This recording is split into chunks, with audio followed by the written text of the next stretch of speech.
عنہ کے دور خلافت کے ایمان افروز واقعات آج کی ویڈیو میں شامل کریں گے۔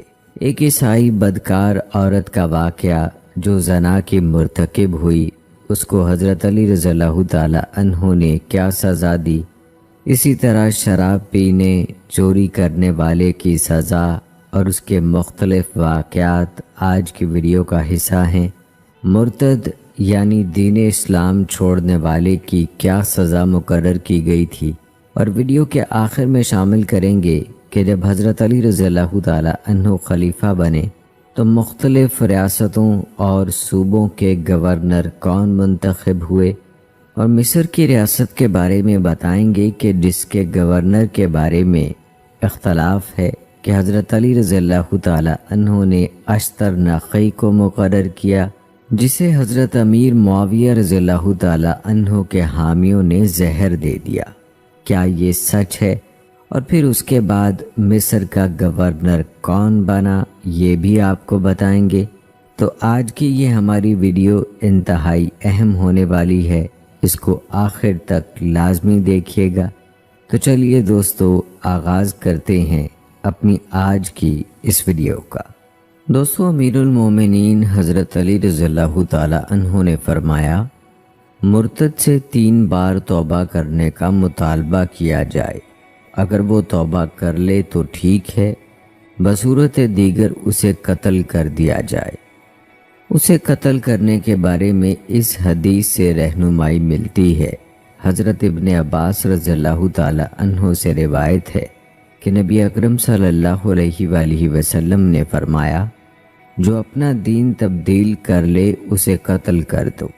البتہ اس سے توبہ کرانے کی دلیل حضرت جابر بن عبداللہ رضی اللہ تعالی عنہ کی یہ روایت ہے کہ ایک آدمی مرتد ہو گیا تھا، رسول اللہ صلی اللہ علیہ وآلہ وسلم نے اس سے 4 بار توبہ کروائی۔ زندیق جو بظاہر اسلام قبول کرتا ہے اور دل میں کفر چھپائے رکھتا ہے، ان سے توبہ کرانے کے لیے حضرت علی رضی اللہ تعالی عنہ کے 2 ارشادات منقول ہیں۔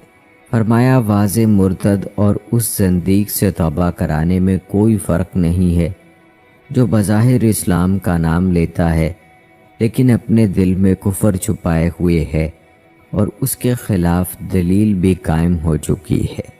دوستو، حضرت علی رضی اللہ تعالی عنہ کی رائے ہے کہ شکوک و شبہات کی موجودگی میں حدود نافذ نہیں ہوں گی۔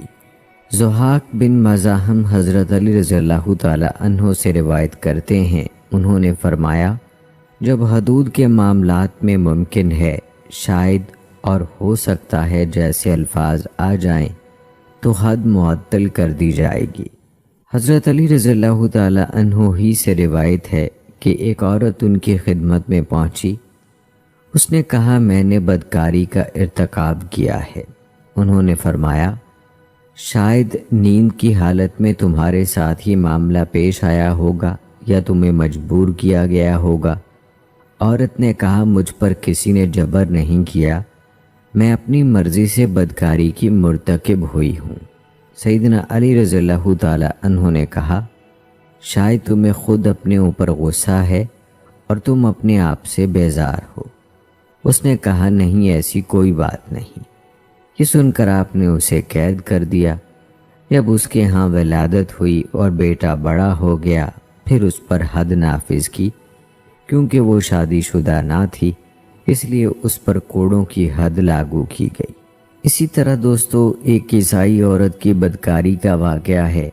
اگر کوئی عیسائی عورت بدکاری کا ارتکاب کرے تو حضرت علی رضی اللہ تعالی عنہ کے نقطہ نظر کے مطابق اس پر حد نافذ نہیں کی جائے گی، بلکہ اسے اس کے اہل مذہب کے سپرد کر دیا جائے گا۔ وہی اپنی شریعت کے مطابق اس پر حد قائم کریں گے۔ قابوس بن مخارق روایت کرتے ہیں کہ محمد بن ابی بکر نے حضرت علی رضی اللہ تعالی عنہ کے خدمت میں خط لکھا اور پوچھا کہ ایک مسلمان مرد نے عیسائی عورت سے زنا کیا ہو تو اس صورتحال میں ان دونوں کو کیا سزا دی جائے۔ انہوں نے جواب میں لکھا، مسلمان مرد پر حد قائم کرو اور عیسائی عورت کو اس کے اہل مذہب کے سپرد کر دو۔ زنا کی حد ایک تابعی حکم ہے، اس کا مقصد مرتکب شخص کو گناہ سے پاک کرنا ہے، اور یہ بات ملت اسلام سے باہر والے لوگوں سے کوئی تعلق نہیں رکھتی۔ ابن ابی لیلہ حزیل قبیلے کے ایک آدمی سے روایت کرتے ہیں اور بتاتے ہیں کہ اس کا شمار قریشیوں میں ہوتا ہے۔ وہ کہتے ہیں میں نے حضرت علی رضی اللہ تعالی عنہ کو فرماتے ہوئے سنا، جس شخص نے برائی کا ارتکاب کیا پھر اس پر حد قائم کر دی گئی تو یہ اس کے لیے کفارہ ہے۔ انہی سے ایک اور روایت یہ بھی ہے کہ جب حضرت علی رضی اللہ تعالی عنہ نے شراحہ کو رجم کیا تو میں نے کہا یہ تو بڑی بری حالت میں مری ہے۔ یہ سن کر انہوں نے مجھے ایک ڈنڈے یا کوڑے سے جو ان کے ہاتھ میں تھا بڑی سخت ضرب لگائی، جس سے مجھے شدید تکلیف ہوئی۔ میں نے ان سے کہا آپ نے مجھے بڑی دردناک ضرب لگائی ہے، تو حضرت علی رضی اللہ تعالی عنہ نے فرمایا کہ اس عورت سے اس کے اس گناہ کے بارے میں کبھی باز پرس نہیں ہوگی، جس طرح ادا شدہ قرض کے بارے میں کبھی باز پرس نہیں ہوتی۔ اور حضرت علی رضی اللہ تعالی عنہ کے اس ارشاد کی دلیل حضرت عبادہ بن صامت رضی اللہ تعالی عنہ کی یہ حدیث ہے، جس میں وہ کہتے ہیں کہ ہم رسول اللہ صلی اللہ علیہ وآلہ وسلم کے ساتھ ایک مجلس میں تھے۔ آپ صلی اللہ علیہ وآلہ وسلم نے فرمایا، جس نے کسی برائی کا ارتکاب کیا پھر اسے اس کی سزا مل گئی تو وہ اس کے لیے کفارہ ہے، اور جس نے برائی کا ارتکاب کیا اور اللہ تعالیٰ نے اس کی پردہ پوشی کی تو اس کا معاملہ اللہ کے سپرد ہے، اگر وہ چاہے تو اسے معاف فرما دے اور چاہے تو سزا دے۔ حضرت علی رضی اللہ تعالی عنہ فرماتے ہیں کوئی شخص ایسا نہیں کہ میں نے اس پر حد قائم کی ہو، نتیجتاً وہ مر گیا ہو اور میں اس پر افسوس کروں۔ ہاں، شراب نوشی کی حد قائم کرنے پر اگر کوئی مر جائے تو میں اس کی دیت ادا کروں گا، کیونکہ یہ سزا نبی اکرم صلی اللہ علیہ وآلہ وسلم نے مقرر نہیں فرمائی۔ یہ شرعی احکام دراصل انسانی عقل کی حفاظت کے لیے ہیں، جس کی بدولت اللہ تعالیٰ نے انسان کو امتیازی شان اور عزت سے نوازا ہے، اور شراب کو حرام قرار دے دیا کیونکہ یہ عقل کو معاف کر دیتی ہے۔ سورۃ المائدہ میں اللہ تعالیٰ کا فرمان ہے، اے ایمان والو، شراب اور جوا اور آستانے اور پانسے کے تیر یہ سب گندے شیطانی کام ہیں، ان سے بچو تاکہ تم فلاح پاؤ۔ شیطان تو بس یہ چاہتا ہے کہ تمہیں شراب اور جوئے میں لگا کر تمہارے درمیان عداوت اور کینہ ڈال دے اور تمہیں اللہ کی یاد اور نماز سے روک دے۔ بتاؤ کیا تم ان چیزوں سے باز رہو گے؟ رسول اللہ صلی اللہ علیہ وآلہ وسلم نے فرمایا، ہر نشہ آور چیز شراب ہے اور ہر شراب حرام ہے۔ یہی وجہ ہے کہ شریعت نے نشے میں مدہوش شخص پر حد قائم کرنے کا حکم دیا ہے اور ہر قسم کی ان تمام منشیات کو حرام قرار دیا ہے جو عقل کی سلامتی پر اثر انداز ہوتی ہیں۔ بلا شبہ شریعت عقل کی حفاظت کو زبردست اہمیت دیتی ہے اور عقل و شعور کو مطلوب و مقصود گردانتی ہے، کیونکہ اس پر تمام انسانی مسائل و ضروریات کا دار و مدار ہے۔ عقل کو گزند پہنچانے اور اہمیت نہ دینے سے بے شمار خرابیاں جنم لیتی ہیں۔ دوستو، جیسا کہ آپ جانتے ہیں کہ اسلام میں چور کا ہاتھ کاٹنے کا کہا گیا ہے، اس بارے میں حضرت علی رضی اللہ تعالی عنہ نے چور کا ہاتھ کاٹنے کے لیے یہ شرط بیان فرمائی ہے کہ مال محفوظ جگہ پر ہونا چاہیے۔ اگر چور محفوظ مال میں سے چرائے گا تو سزا کا مستحق ہوگا۔ حضرت علی رضی اللہ تعالی عنہ نے فرمایا، چور کا ہاتھ اس وقت تک نہ کاٹا جائے جب تک وہ گھر سے مال نکال کر باہر نہ لے جائے۔ حضرت علی رضی اللہ تعالی عنہ کے نزدیک اس چور کا ہاتھ نہیں کاٹا جائے گا جس نے ایسے مال میں سے چوری کی جس میں اس کی ملکیت کا کوئی حصہ ہو۔ اکرمہ بن خالد کہتے ہیں کہ حضرت علی رضی اللہ تعالی عنہ چور کا ہاتھ اس وقت تک نہیں کاٹتے تھے جب تک گواہ گواہی نہ دے دیں۔ وہ چوری کے ملزم کو قید میں ڈال دیتے تھے، جب گواہ گواہی دے دیتے تو ہاتھ کاٹ دیتے تھے۔ اگر گواہ پیچھے ہٹ جاتے تو حضرت علی رضی اللہ تعالی عنہ ملزم کو چھوڑ دیتے تھے۔ ایک مرتبہ ان کے پاس ایک چور لایا گیا، آپ نے اسے قید کر دیا۔ دوسرے دن اسے اور دونوں گواہوں کو بلایا تو کسی نے کہا کہ دونوں میں سے ایک گواہ غائب ہو گیا ہے۔ اس پر آپ نے چور کو چھوڑ دیا، اس کا ہاتھ نہیں کاٹا۔ قاسم بن عبد الرحمن اپنے والد سے روایت کرتے ہیں کہ ایک آدمی کو حضرت علی رضی اللہ تعالی عنہ کے پاس لایا گیا تو اس نے کہا میں نے چوری کی ہے۔ آپ رضی اللہ تعالی عنہ نے اسے ڈانٹ ڈپٹ کی اور برا بھلا کہا۔ اس نے پھر کہا میں نے چوری کی ہے۔ حضرت علی رضی اللہ تعالی عنہ نے حکم دیا کہ اس نے 2 مرتبہ اقرار کیا ہے، اس لیے اس کا ہاتھ کاٹ دو۔ انہوں نے مزید کہا کہ وہ منظر آج بھی میری نگاہوں میں گھوم رہا ہے اور میں چور کا گردن میں لٹکا ہوا ہاتھ دیکھ رہا ہوں۔ حضرت علی رضی اللہ تعالی عنہ کی رائے میں محفوظ مقام سے مال چرانے سے پہلے اگر چور کے بارے میں معلوم ہو جائے تو ہاتھ نہیں کاٹا جائے گا۔ حارث حضرت علی رضی اللہ تعالی عنہ سے روایت کرتے ہیں کہ ان کے پاس ایک ایسا آدمی لایا گیا جو نقب لگا رہا تھا اور اسی حال میں رنگے ہاتھوں پکڑا گیا۔ آپ رضی اللہ تعالی عنہ نے اس کا ہاتھ نہیں کاٹا، اور ایک روایت میں یہ الفاظ ہیں کہ آپ نے اسے بطور تعزیر صرف چند کوڑے مارے۔ ابن المنظر نے حضرت علی رضی اللہ تعالی عنہ سے یہ بات نقل کی ہے کہ جو شخص چوری کرے اس کا دایاں ہاتھ کاٹا جائے، دوسری مرتبہ پھر چوری کرے تو اس کا بایاں پاؤں کاٹ دیا جائے، پھر اگر تیسری اور چوتھی بار چوری کرے تو اسے تعزیری سزا دی جائے، اس کا دوسرا ہاتھ یا دوسرا پاؤں نہیں کاٹا جائے گا۔ عبداللہ بن سلمہ کہتے ہیں کہ حضرت علی رضی اللہ تعالی عنہ کے پاس ایک چور لایا گیا تو انہوں نے اس کا ہاتھ کاٹنے کا حکم دیا۔ اس نے دوبارہ چوری کی تو اسے پھر لایا گیا، انہوں نے اس کا بایاں پاؤں کاٹنے کا حکم دیا۔ اس نے تیسری دفعہ چوری کی تو تیسری بار آپ کے پاس لایا گیا۔ آپ رضی اللہ تعالی عنہ نے فرمایا کیا میں اس کا دوسرا ہاتھ بھی کاٹنے کا حکم دوں؟ پھر وہ کس طرح طہارت حاصل کرے گا، کس طرح کھائے گا اور کس طرح پیے گا؟ پھر فرمایا اگر میں اس کا دوسرا پاؤں کاٹنے کا حکم دوں تو وہ کیسے چل سکے گا؟ مجھے اللہ تعالیٰ سے حیا آتی ہے۔ راوی کہتے ہیں کہ پھر سیدنا علی رضی اللہ تعالی عنہ نے اسے سزا دی اور ہمیشہ کے لیے قید کر دیا۔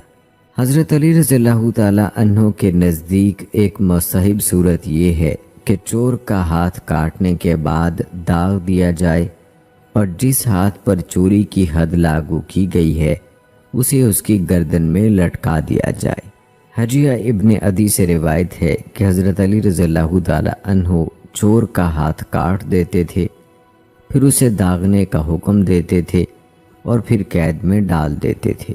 جب چور کا زخم ٹھیک ہو جاتا تو اسے قید سے بلا بھیجتے اور ارشاد فرماتے اپنا ہاتھ اوپر اللہ کی طرف بلند کرو۔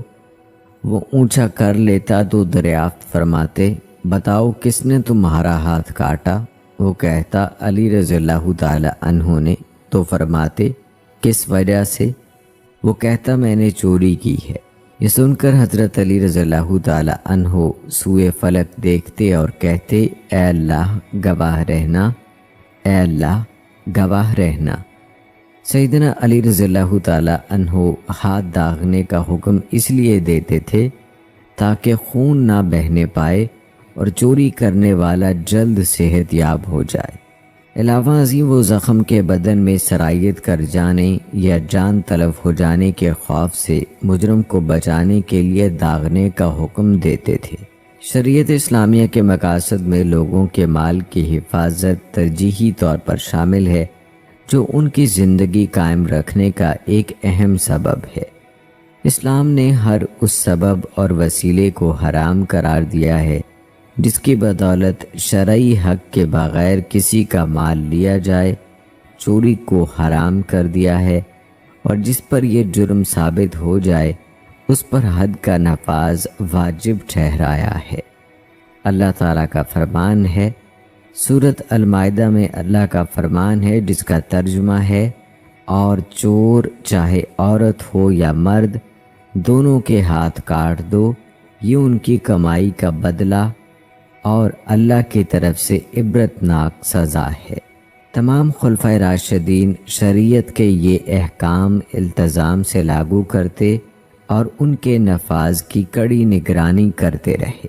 دوستو، شریعت اسلامیہ نے قصاص کے جو احکام دیے ہیں وہ نفس انسانی کی حفاظت، قتل ناحق اور خون بہانے کے نتیجے میں پیدا ہونے والی مہلک خرابیوں کو دور کرنے کے لیے ہیں۔ اور اسی طرح دوستو، گواہی دینے والے کی اگر بات کریں تو حضرت علی رضی اللہ تعالی عنہ کی رائے میں گواہی میں غلطی کرنے والا آدمی ممکنہ نقصان کا ذمہ دار ہوگا۔ جس شخص نے کسی کے خلاف حد یا قصاص میں غلط گواہی دی تو وہ کسی عضو یا جان کے تلف ہو جانے پر دیت ادا کرنے کا ذمہ دار ہوگا۔ متعدد سندوں سے حضرت علی رضی اللہ تعالی عنہ سے روایت ہے کہ 2 آدمیوں نے ایک شخص کے خلاف چوری کی گواہی دی، چنانچہ اس کا ہاتھ کاٹ دیا گیا۔ دوسرے دن وہ ایک اور شخص کو پکڑ لائے اور کہا، پہلے آدمی کے بارے میں ہم سے غلطی ہو گئی، اصل چور یہ ہے۔ تو انہوں نے دوسرے شخص کے خلاف گواہی کو غلط قرار دیتے ہوئے ان کی گواہی قبول نہیں کی اور پہلے شخص کے ہاتھ کٹنے کی دیت ان گواہوں کے ذمہ ڈال دی۔ ایک اور روایت میں ہے کہ حضرت علی رضی اللہ تعالی عنہ نے ان لوگوں سے فرمایا، اگر تم دونوں نے جانے بوجھے یہ غلط گواہی دی ہوتی تو میں تم دونوں کے ہاتھ کاٹ دیتا۔ پھر انہوں نے دوسرے کے خلاف گواہی کو غلط ٹھہرایا اور پہلے شخص کے ہاتھ کٹنے کی دیت ان کے ذمہ ڈال دی۔ اس میں دلیل یہ ہے کہ وہ لوگ ایک شخص کے عضو کے تلف ہو جانے کا باعث بنے، اور کسی جرم کا باعث بننا اس جرم کی اصل ذمہ داری باعث بننے والے ہی کے سر ڈال دیتا ہے۔ جیسے کسی نے راستے میں کنواں کھودا اور کوئی شخص بے خبری میں اس کنویں میں گر گیا تو اس کا ذمہ دار کنواں کھودنے والا ہی ٹھہرے گا۔ اور دوستو، اگر ایک جماعت یا گروہ غلطی سے کسی قتل میں شریک ہو جائے تو اس جرم کی ذمہ داری اس جماعت کے ہر فرد پر تقسیم ہو جائے گی۔ جس کسی نے سرپرست کی اجازت کے بغیر کسی چھوٹے بچے یا آقا کی اجازت کے بغیر کسی غلام کو کسی کام پر لگایا یا اسے سواری پر سوار کیا اور بعد ازاں وہ مر گیا تو حضرت علی رضی اللہ تعالی عنہ کی رائے میں وہی شخص اس کا ذمہ دار ہے۔ دوستو، اگر کوئی طبیب یا معالج مویشیاں علاج کے ضابطوں اور شرائط کی خلاف ورزی کرے اور کسی انسان یا حیوان کی ہلاکت کا سبب بنے تو اس پر اس کی ذمہ داری عائد ہوگی۔ ضحاک بن مزاحم سے روایت ہے، وہ کہتے ہیں کہ ایک دن حضرت علی رضی اللہ تعالی عنہ نے لوگوں کو خطاب کیا اور فرمایا، اے گروہ اتباع و معالجین حیوانات، تم میں سے جو کسی انسان یا حیوان کا علاج کرے تو پہلے بری و ذمہ ہونے کا معاملہ طے کرے۔ اگر کسی نے علاج کیا اور پیشگی طور پر بری و ذمہ ہونے کا معاملہ طے نہیں کیا اور دوران علاج کوئی ہلاکت واقع ہو گئی تو یہ شخص اس معاملے کا ذمہ دار ٹھہرے گا۔ دوستو، جب کوئی حد قائم کی جائے یا قصاص کے مستحق پر قانون کا نفاذ ہو اور اس دوران وہ مر جائے تو حضرت علی رضی اللہ تعالی عنہ کی رائے میں قصاص لینے والے پر اس کی کوئی ذمہ داری نہیں ہوگی۔ آپ رضی اللہ تعالی عنہ نے فرمایا، جو شخص کتاب اللہ کے حکم سے قصاص نافذ کیے جانے کے نتیجے میں مر گیا اس کی کوئی دیت نہیں۔ مزید فرمایا جو کسی حد کے نفاذ کے دوران مر گیا تو اس کے مرنے کا سبب حد ہی ہے۔ حدود اللہ میں سے کسی حد کے دوران مرنے والے کی کوئی دیت نہیں ہے۔ انہوں نے یہ بھی فرمایا اگر کسی شخص پر زنا، چوری یا تہمت کی حد نافذ کی جائے اور اس دوران وہ مر جائے تو اس کی کوئی دیت نہیں۔ اس کی دلیل یہ ہے کہ قصاص واجب ہے اور واجب امر سلامتی کے ساتھ مشروط نہیں ہوتا، لہٰذا اگر اس معاملے میں کسی کوتاہی یا غفلت کا ثبوت نہ ہو تو ادائے دیت کی کوئی ضمانت نہیں۔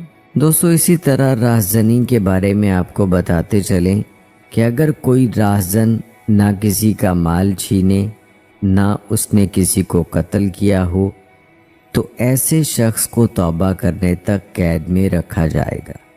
ایسا راہزن جو کسی کا مال تو چھین لے مگر کسی کو قتل نہ کرے تو اس کا ایک ہاتھ اور پاؤں مخالف سمت سے کاٹ دیا جائے گا۔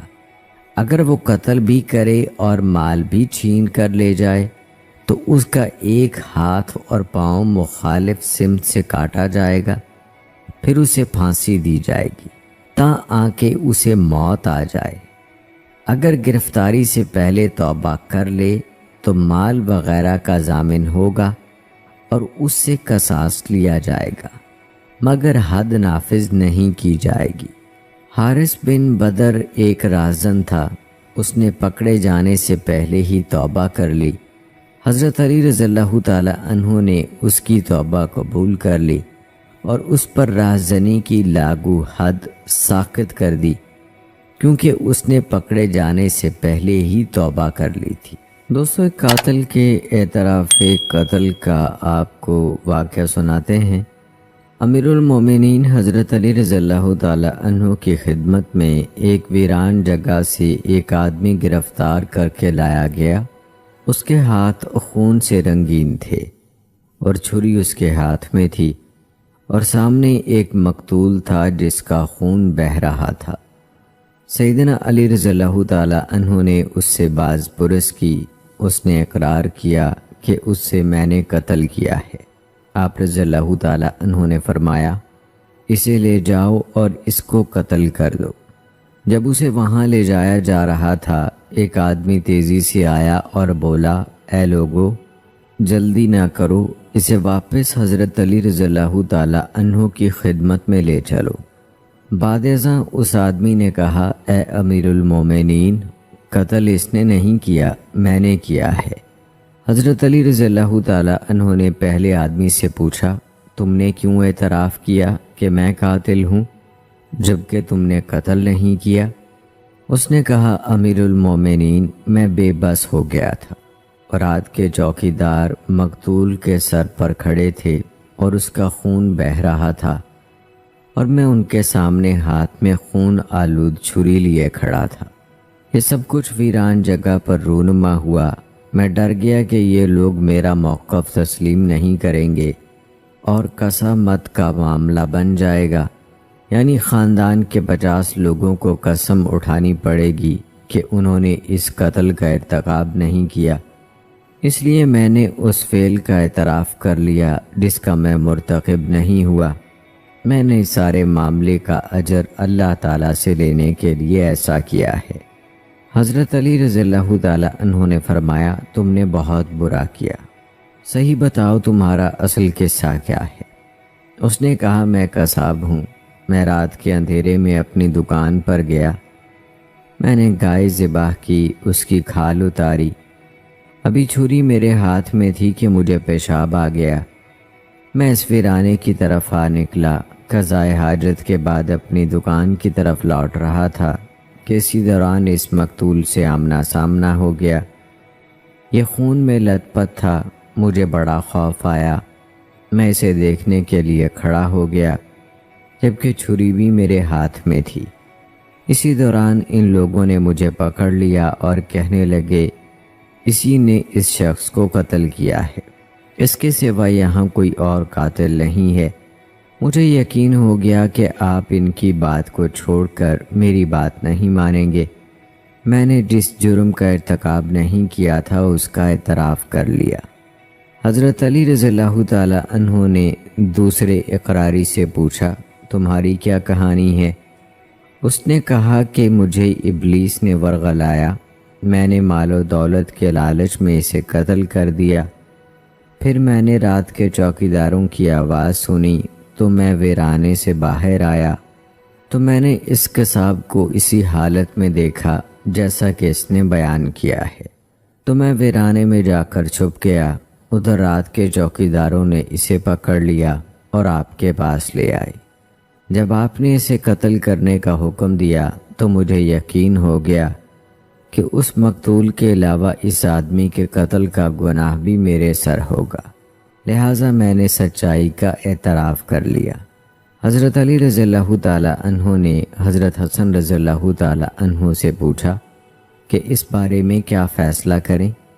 انہوں نے کہا، امیر المومنین، اس شخص نے اگر ایک شخص کو قتل کیا ہے تو دوسرے شخص کی زندگی کا سبب بھی بنا ہے، اور اللہ تعالیٰ کا فرمان ہے، اور جو شخص کسی ایک جان کو ناحق قتل ہونے سے بچائے تو گویا اس نے تمام لوگوں کی جان بچائی۔ حضرت علی رضی اللہ تعالی عنہ نے ان دونوں کو بری کر دیا اور مقتول کی دیت بیت المال سے ادا فرمائی۔ شاید انہوں نے یہ فیصلہ مقتول کے وارثوں کی طرف سے قصاص کے حق سے دستبردار ہونے کے بعد فرمایا۔ دوستو، اسی طرح ایک شب عروسی میں دلہا کو قتل کرنے والی دلہن کا واقعہ بھی ہے۔ یہ واقعہ حضرت علی رضی اللہ تعالی عنہ کے دور میں پیش آیا۔ ایک عورت نے اپنے عاشق کی موجودگی میں شب زفاف اپنے خاوند کو قتل کر دیا۔ اسے قصاص میں قتل کرنے کی سزا ہوئی۔ اونٹوں کے متبادل دیت کی ادائیگی اور دیت کیسے ادا ہوگی، اس حوالے سے بھی آپ کو بتاتے چلیں۔ دیت کے معاملے میں اصل بنیاد اونٹوں کی ادائیگی ہے۔ اس کے متبادل ادائیگی کا جواز بھی ہے جبکہ اونٹ مطلوبہ تعداد میں میسر نہ ہوں۔ حضرت علی رضی اللہ تعالی عنہ کا یہی نقطہ نظر ہے۔ عامر حضرت علی رضی اللہ تعالی عنہ، حضرت عبداللہ اور حضرت زید سے روایت کرتے ہیں، ان سب حضرات نے کہا دیت 100 اونٹ ہے، اور حضرت حسن رضی اللہ تعالی عنہ سے روایت ہے کہ حضرت علی رضی اللہ تعالی عنہ نے دیت میں چاندی کے 12,000 درہم ادا کرنے کا فیصلہ سنایا۔ ادائے دیت کا طریقہ کار کیا ہوگا؟ حضرت علی رضی اللہ تعالی عنہ نے دیت خطا اور شعب العمد میں قاتل کے وارثوں کی ذمہ دیت کی ادائیگی کا حکم دیا ہے، جو 3 سال میں قسطوں میں ادا کی جائے گی۔ اور اس کی دلیل مغیرہ بن شعبہ رضی اللہ تعالی عنہ کی روایت ہے۔ وہ کہتے ہیں کہ رسول اللہ صلی اللہ علیہ وآلہ وسلم نے دیت کی ادائیگی کے لیے قاتل کے رشتہ داروں کے خلاف فیصلہ دیا، اور قسطوں میں ادائیگی کا مقصد یہ ہے کہ فوری طور پر بیک وقت ادائیگی مشکل ہوگی، اس لیے اسے 3 سال پر تقسیم کیا ہے، کیونکہ اسلام نے آسانی پیدا کرنے کا حکم دیا ہے۔ حضرت علی رضی اللہ تعالی عنہ کے نزدیک اگر کسی کی ریڑھ کی ہڈی توڑ دی جائے اور مضروب شخص جماع کی قوت و صلاحیت سے محروم ہو جائے تو اس کی پوری دیت ہے، یعنی اگر انسان زندہ رہے، مرے نہ، لیکن اس کی کمر کی ہڈی ٹوٹ جائے تو اس کی بھی دیت دینی ہوگی۔ اسی طرح جب کوئی شخص کسی کانے کی آنکھ پھوڑ دے تو اس میں پوری دیت دینی ہوگی، یا کانا شخص قصاص لیتے ہوئے جرم کے مرتکب کی ایک آنکھ پھوڑے اور نصف دیت لے لے۔ اس ضمن میں ابن قدامہ رحمہ اللہ نے حضرت علی رضی اللہ تعالی عنہ کا یہ نقطہ نظر بیان کیا ہے کہ کانے کی آنکھ دیکھنے کی ضرورت پوری ہونے کے لحاظ سے بینا شخص کی 2 آنکھوں کے برابر ہے، اسی لیے اس میں کامل دیت کا حکم دیا گیا ہے۔ اسی طرح انگلیوں کی دیت کے بارے میں ہے کہ ہر ایک انگلی کی دیت پوری دیت کا 10واں حصہ ہے۔ حضرت علی رضی اللہ تعالی عنہ نے اسے 10 اونٹوں کی صورت میں بیان فرمایا ہے۔ عاصم بن زمرہ حضرت علی رضی اللہ تعالی عنہ سے روایت کرتے ہیں کہ انگلیوں میں ہر ایک انگلی میں دیت کا 10واں حصہ ہے، اور ایک روایت میں انگلیوں میں دیت کے 10ویں کا 10واں حصہ ہے۔ امیر المومنین حضرت علی رضی اللہ تعالی عنہ نافرمان کو ادب سکھاتے اور تعزیر کے ذریعے اسے اس کے جرم کی سزا دیتے اس وقت جب اس کے جرم پر حد مترتب نہ ہو، چونکہ گناہ یا جرم پر تعزیر کسی متعین صورت میں نہیں ہوتی، لہذا امیر المومنین حضرت علی رضی اللہ تعالی عنہ کی رائے میں سزا اور گناہ کے درمیان مناسبت کا ہونا ضروری ہے۔ جرم اور مرتکب جرم کے مطابق تعزیر کے وسائل بھی مختلف ہوں گے، جیسے کہ تھپڑ مارنا۔ سیدنا عمر بن خطاب رضی اللہ تعالی عنہ بیت اللہ کا طواف کر رہے تھے، اس وقت حضرت علی رضی اللہ تعالی عنہ بھی ان کے ساتھ طواف کر رہے تھے۔ اس دوران ایک آدمی حضرت عمر رضی اللہ تعالی عنہ کے پاس آیا اور کہنے لگا، اے امیر المومنین، علی رضی اللہ تعالی عنہ سے میرا حق لے کر دیجئے۔ انہوں نے پوچھا، کیوں، کیا معاملہ ہے؟ اس نے کہا، انہوں نے میری آنکھ پر تھپڑ مارا ہے۔ عمر رضی اللہ تعالی عنہ ٹھہر گئے۔ اتنی دیر میں علی رضی اللہ تعالی عنہ بھی آ گئے۔ حضرت عمر رضی اللہ تعالی عنہ نے ان سے پوچھا، اے ابو الحسن، کیا آپ نے اس آدمی کی آنکھ پر تھپڑ مارا ہے؟ انہوں نے کہا، جی ہاں امیر المومنین۔ انہوں نے پوچھا، کیوں؟ حضرت علی رضی اللہ تعالی عنہ نے بتایا کہ یہ شخص طواف کے دوران مومنوں کی عورتوں کو گھور کر دیکھ رہا تھا۔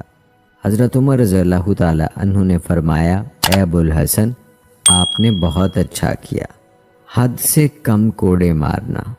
سیدنا علی رضی اللہ تعالی عنہ اکثر اوقات کوڑے بطور تعزیر مارتے تھے۔ مثلاً ایک شاعر جس کا نام نجاشی تھا، اس نے شراب پی اور رمضان میں روزہ نہیں رکھا، اسے شراب کی حد کے کوڑے مارے گئے۔ پھر حضرت علی رضی اللہ تعالی عنہ نے مزید 20 کوڑے مارے اور فرمایا، میں نے تمہیں 20 زائد کوڑے اس لیے مارے ہیں کہ تم نے اللہ کے حضور دلیری کا مظاہرہ کیا اور رمضان میں روزہ نہیں رکھا۔ حضرت علی رضی اللہ تعالی عنہ نے جرم کے مرتکب کو رسوا کیا اور لوگوں کو اس کا حال بتایا، جیسا کہ آپ رضی اللہ تعالی عنہ نے جھوٹی گواہی دینے والے کے ساتھ کیا تھا۔ اس میں معاشرے کے لیے مصلحت کا پہلو ہے تاکہ کوئی شخص جھوٹی گواہی نہ دے اور لوگوں کے حقوق ضائع نہ ہونے پائیں۔ علی بن الحسین سے روایت ہے کہ حضرت علی رضی اللہ تعالی عنہ جب کسی جھوٹے گواہ کی گرفت فرماتے تو اسے اس کے قبیلے میں بھیج دیتے تھے اور فرماتے تھے، یہ جھوٹا گواہ ہے، اسے اچھی طرح پہچان لو، پھر اسے چھوڑ دیتے تھے۔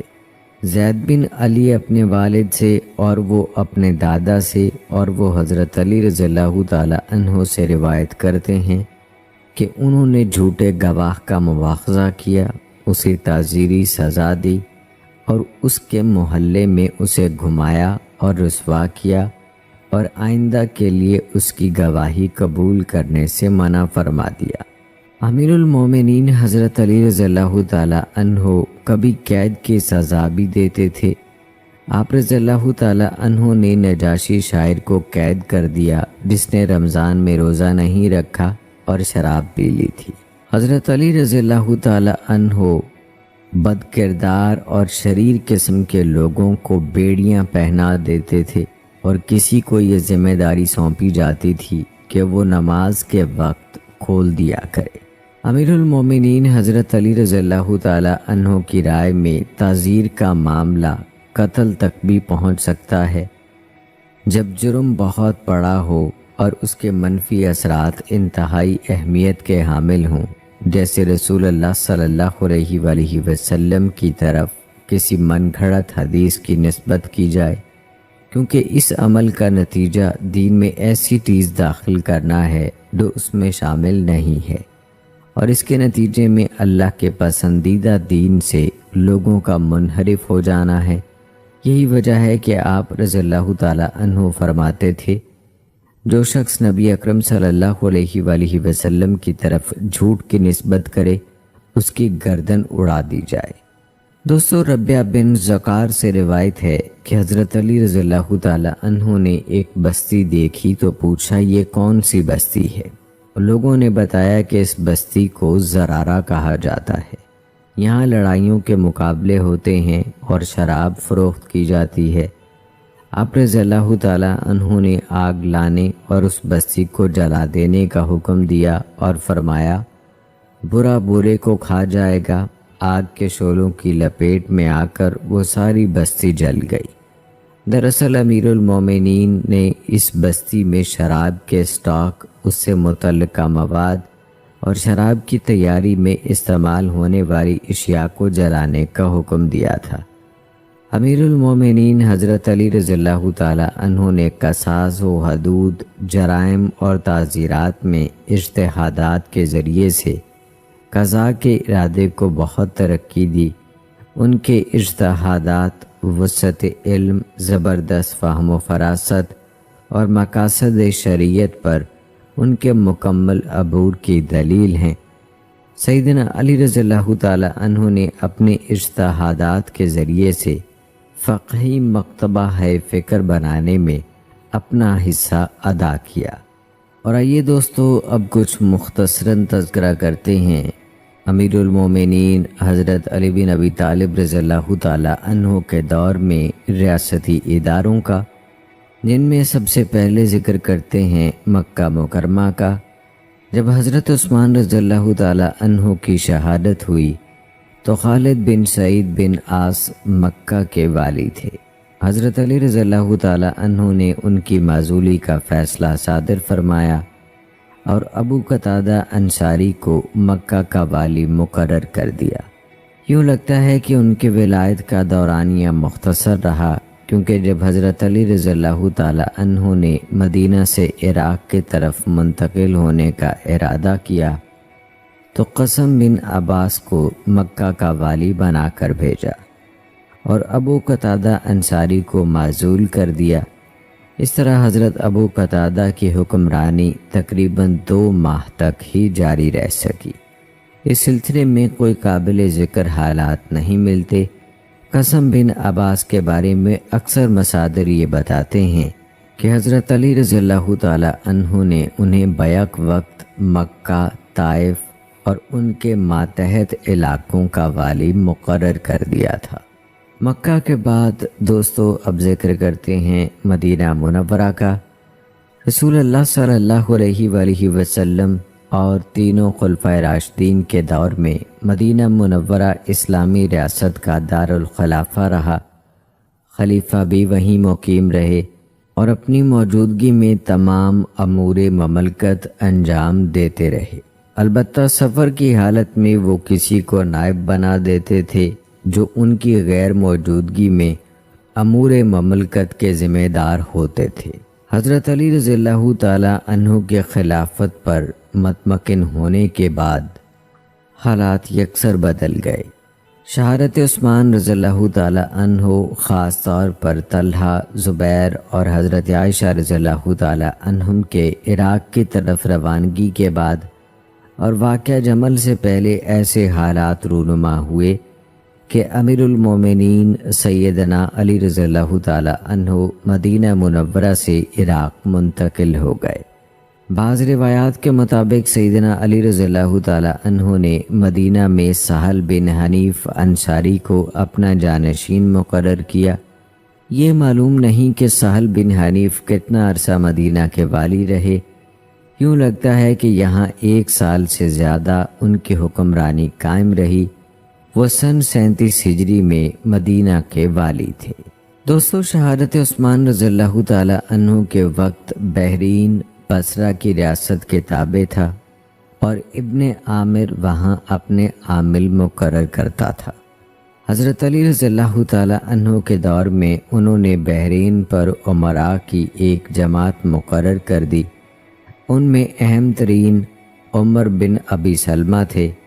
وہ مدینہ سے عراق کی طرف سفر کے دوران حضرت علی رضی اللہ تعالی عنہ کے ساتھ ہی عازم سفر ہوئے تھے۔ بعد ازاں امیر المومنین نے انہیں کچھ مدت کے لیے بحرین کا والی بنا کر بھیجا، پھر عراق میں اپنے پاس بلایا۔ بحرین میں حضرت علی رضی اللہ تعالی عنہ کے عاملین میں قدامہ بن العجلان الانصاری، نعمان بن عجلان الانصاری اور عبید اللہ بن عباس کا ذکر بھی ملتا ہے۔ ملحوظ رہے کہ عبید اللہ بن عباس یمن کے والی تھے۔ شاید اس دوران بحرین اور نجد دونوں علاقے ان کے زیر نگی تھے۔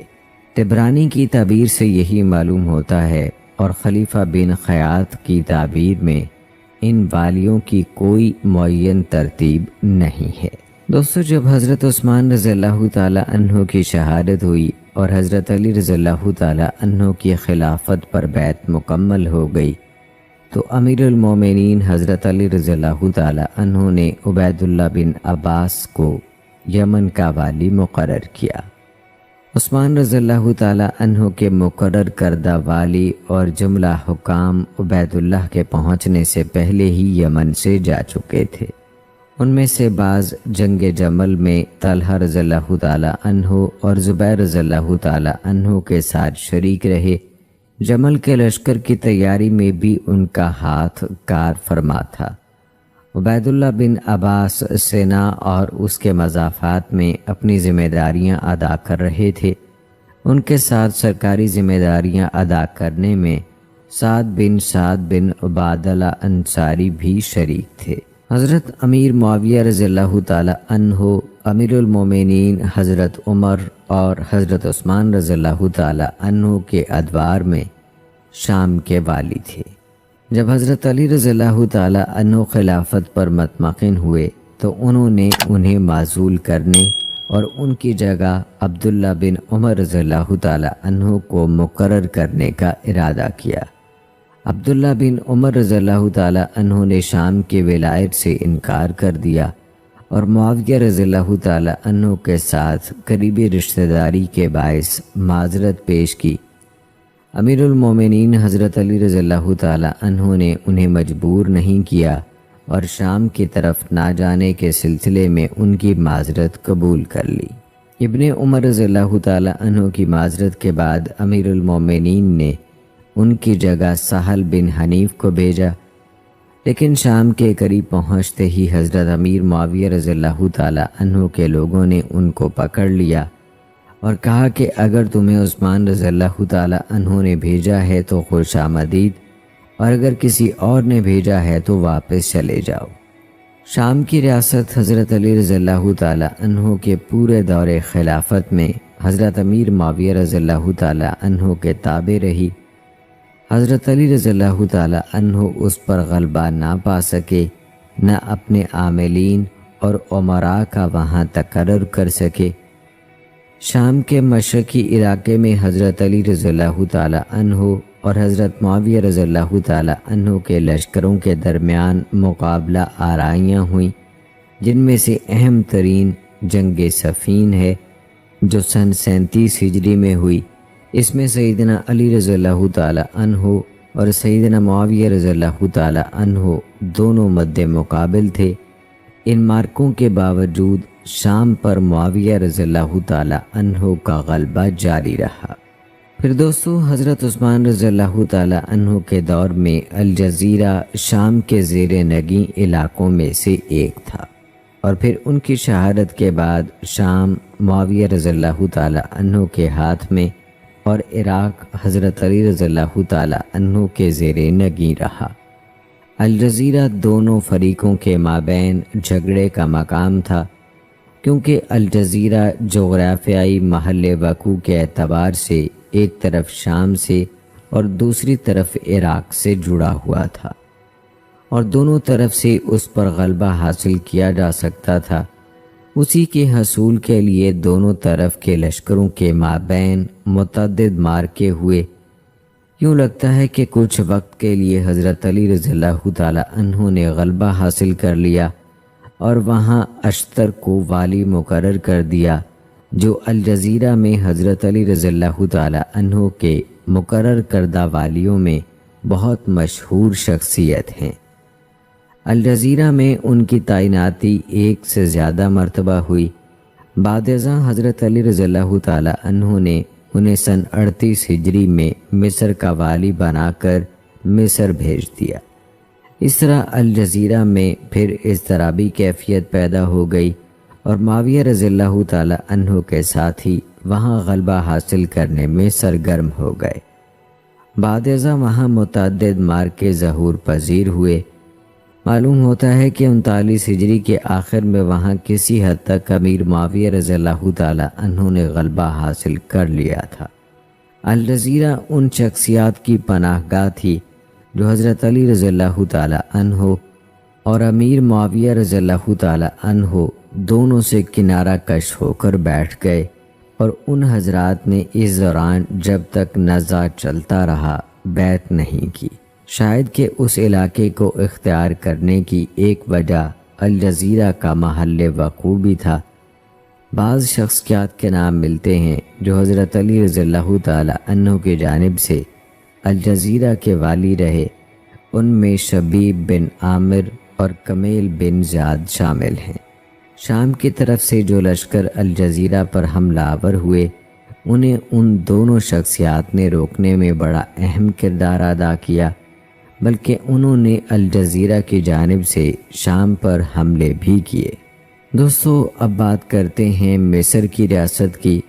تو جب حضرت عثمان رضی اللہ تعالی عنہ شہید ہوئے، اس وقت مصر پر محمد بن ابی حذیفہ بطور والی قابض تھے۔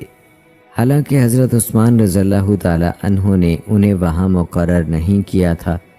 شہادت عثمان رضی اللہ تعالی عنہ کے بعد حضرت علی رضی اللہ تعالی عنہ نے انہیں وہاں کچھ عرصے تک برقرار رکھا، لیکن حضرت معاویہ رضی اللہ تعالی عنہ نے وہاں لشکر روانہ کیا، جس نے محمد بن ابی حذیفہ کو گرفتار کیا، جیل میں ڈالا اور پھر قتل کر دیا۔ یہ بھی کہا جاتا ہے کہ حضرت علی رضی اللہ تعالی عنہ نے محمد بن ابی حذیفہ کو مصر کا والی متعین نہیں کیا تھا، بلکہ انہوں نے اسے اس کے حال پر چھوڑ دیا۔ جب وہ قتل ہو گیا تو حضرت علی رضی اللہ تعالی عنہ نے قیس بن سعد انصاری کو مصر کا والی مقرر کر دیا اور انہیں حکم دیا کہ تمہیں وہاں کا والی مقرر کر دیا ہے، باعتماد ساتھیوں کو ساتھ لے لو اور جاتے جاتے ایک لشکر بھی تیار کر کے ساتھ لے جاؤ، اس طرح تمہارے دشمن پر روب پڑے گا۔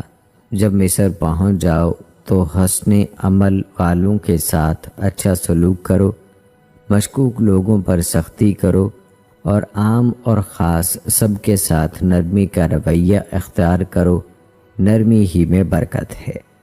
بہت سے مواقع پر قیس کی ذہانت کے مظاہر اور اچھے فیصلے نظر آئے۔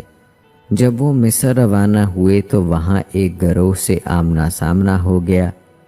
وہ لوگ عثمان رضی اللہ تعالی عنہ کی شہادت پر غم و غصے کا شکار تھے۔ پھر انہیں ایسے گروہ کے لوگوں سے بھی سابقہ پڑا جو قتل عثمان رضی اللہ تعالی عنہ میں شریک تھے۔ مصر پہنچنے سے پہلے انہیں کچھ شاہ سوار ملے۔ انہوں نے پوچھا، آپ کون ہیں؟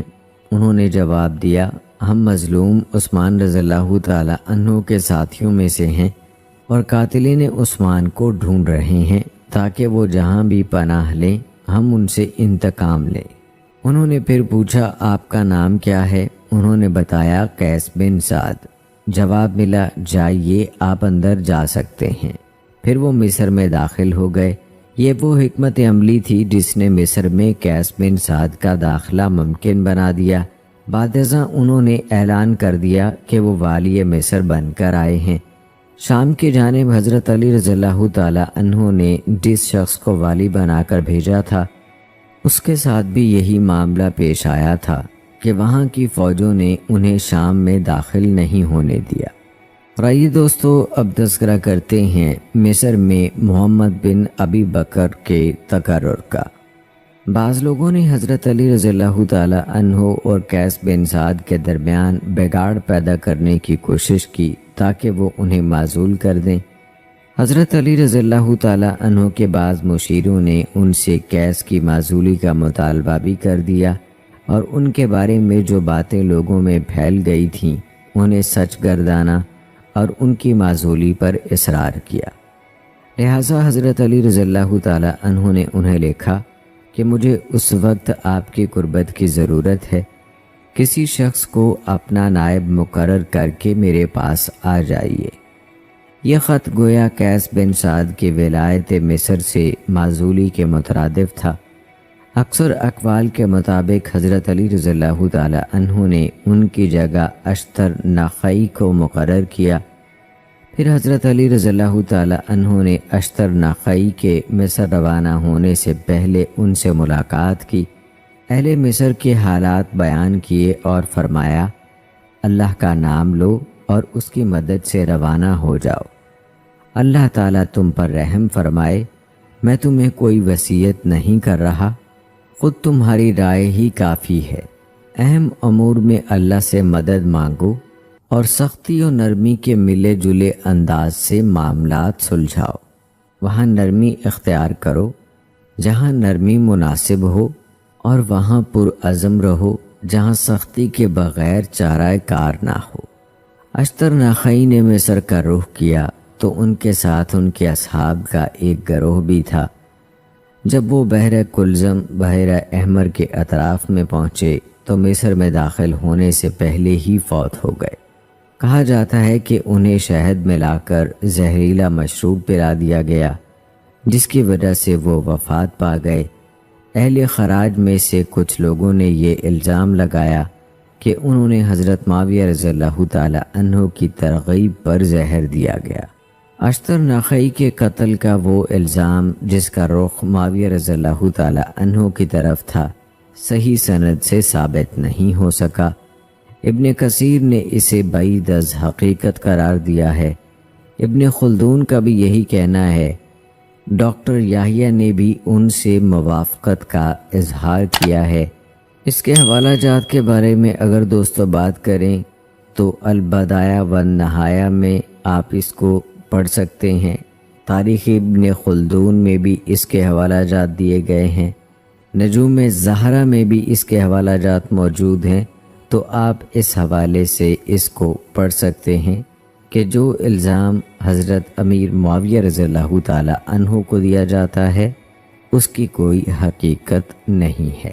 اشتر نخعی مصر میں اپنی ذمہ داری شروع کرنے سے پہلے ہی فوت ہو گئے۔ اس کے باوجود تاریخی مصادر میں انہیں حضرت علی رضی اللہ تعالی عنہ کی جانب سے مصر میں مقرر کردہ والی کے طور پر ظاہر کیا گیا ہے۔ ان کے بعد محمد بن ابی بکر مصر کے والی مقرر ہوئے۔ اس سے پہلے محمد بن ابی بکر حضرت عثمان رضی اللہ تعالی عنہ کی خلافت کے دور میں مصر میں رہ چکے تھے۔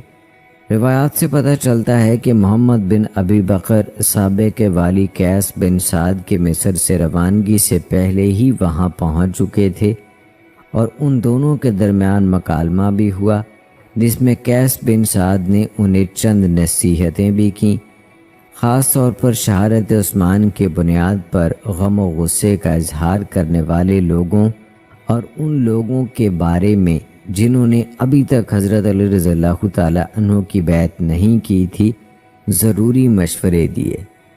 قیس بن سعد نے کہا، اے ابو القاسم، تم امیر المومنین کے پاس سے آ رہے ہو اور ان کا مجھے معزول کرنا اس امر سے مانے نہیں کہ میں تمہیں نصیحت کروں۔ میں تمہارے امور کو علی وجہ البصیرت سمجھتا ہوں۔ ان لوگوں کو جنہوں نے حضرت علی رضی اللہ تعالی عنہ کی بیعت نہیں کی، انہیں ان کے حال پر چھوڑ دو۔ اگر وہ تمہارے پاس آئیں تو ان کی طرف توجہ دو، اور اگر وہ پیچھے رہنا ہی پسند کریں تو ان سے کچھ نہ مانگو۔ لوگوں سے ان کے مرتبہ و مقام کے مطابق معاملہ کرو۔ اگر تم بیماروں کی عیادت کرو اور جنازوں میں حاضری دو تو اس میں کوئی حرج نہیں، اس سے آپ کے مرتبے میں کوئی کمی نہیں ہوگی۔ محمد بن ابی بکر نے حضرت علی رضی اللہ تعالی عنہ سے جو عہد باندھا تھا وہ ساتھ لے کر آئے۔ یہ عہد اہل مصر کو سنایا اور ان سے خطاب کیا، امیر المومنین حضرت علی رضی اللہ تعالی عنہ نے محمد بن ابی بکر کو مصر کا والی بنانے کے بعد ایک خط لکھا۔ یہ خط ریاست کے سیاسی معاملات کے بارے میں نہیں تھا، بلکہ اس میں اللہ کی طرف دعوت دینے کی زبردست اہمیت اجاگر کی گئی تھی۔ اس میں لکھا تھا، اے محمد، خوب اچھی طرح جان لو کہ تم دنیا میں اپنا حصہ حاصل کرنے کے جتنے ضرورت مند ہو، اس سے کہیں زیادہ آخرت میں اپنا حصہ اور نصیب حاصل کرنے کے محتاج ہو۔ اگر تمہارے سامنے دو معاملے پیش آئیں، ایک کا تعلق آخرت سے ہو اور دوسرے کا تعلق دنیا سے ہو، تو آخرت کے امور سے اپنے کام کی ابتدا کرو۔ خیر و بھلائی کی جانب تمہاری رغبت زیادہ ہو، نیک نیت رہو، بلا شبہ اللہ تعالیٰ بندے کو اس کی نیت کے مطابق عطا کرتا ہے۔ محمد بن ابی بکر نے ریاست کے والی کی ذمہ داریاں نبھانی شروع کر دیں۔ ان کی ذمہ داری کا پہلا سال اطمینان سے گزر گیا، لیکن معاملات میں تبدیلی آنے لگی۔ محمد بن ابی بکر نے قیس بن سعد کی نصیحت پر عمل نہ کیا۔